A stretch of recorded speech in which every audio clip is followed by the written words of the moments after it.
Hello, my name is Zara Hoffman. I'm a self-published author of young adult paranormal romance and new adult sci-fi romance. You can buy my books at a link down below, and welcome back to my channel.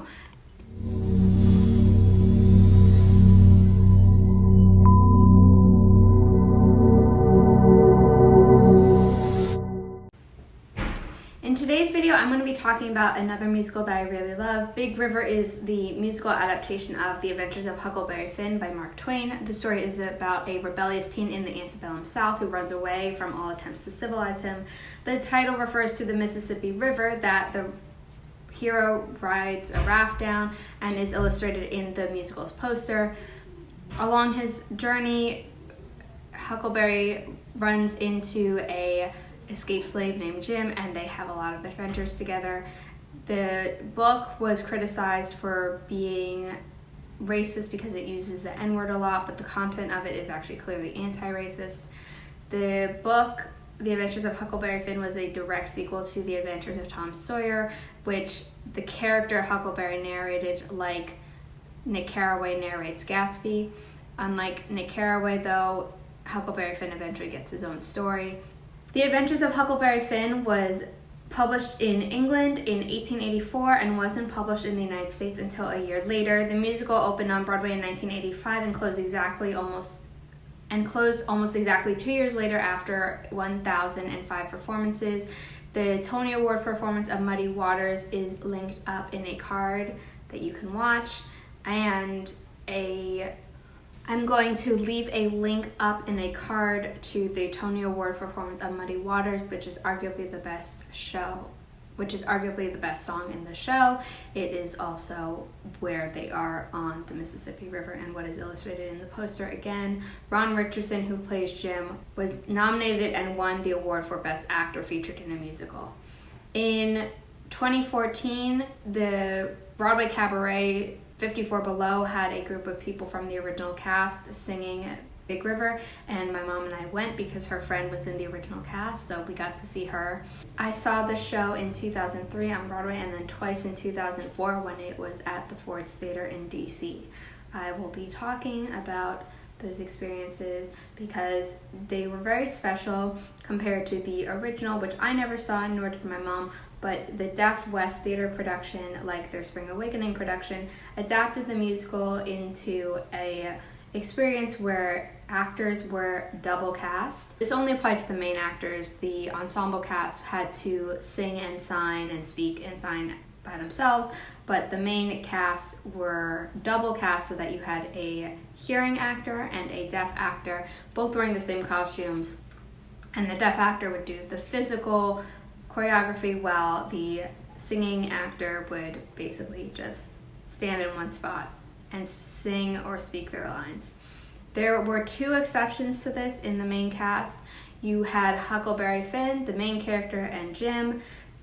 In Jim's case, he was only one actor, and it was Michael McElroy, who is amazingly talented and runs the Broadway Inspirational Voices Choir.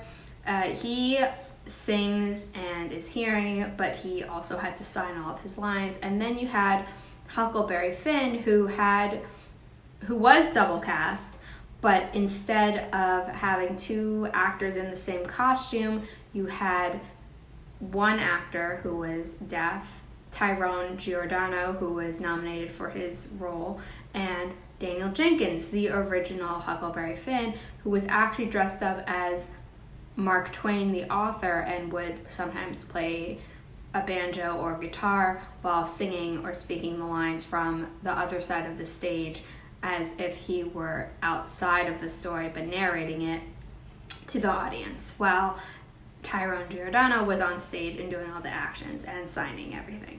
For once, I can say I understood the historical significance of a musical the first time I saw it, unlike Fiddler on the Roof, which I made a video about last week. You can click on a link in the card or down below to hear more about that. But back to Big River. Obviously, in America, you learn about slavery, but in a very whitewashed way because our country is very bad at dealing with that history. But also, everyone knows that Lincoln was the president who signed the Emancipation Proclamation, and as you get older you learn that that wasn't as virtuous and clear cut as you are led to believe when you're younger, but at the same time he still did it and was assassinated in the Ford's Theater by actor John Wilkes Booth. So to see the musical Big River in the Ford Theater where Lincoln was shot was quite an experience, because it is about slavery. The musical is about what changes and what doesn't in society and the differences between black and whites. And there's a particularly poignant song called Worlds Apart that Jim and Huckleberry sing as a duet, and it always makes me cry, and it's just a beautiful song.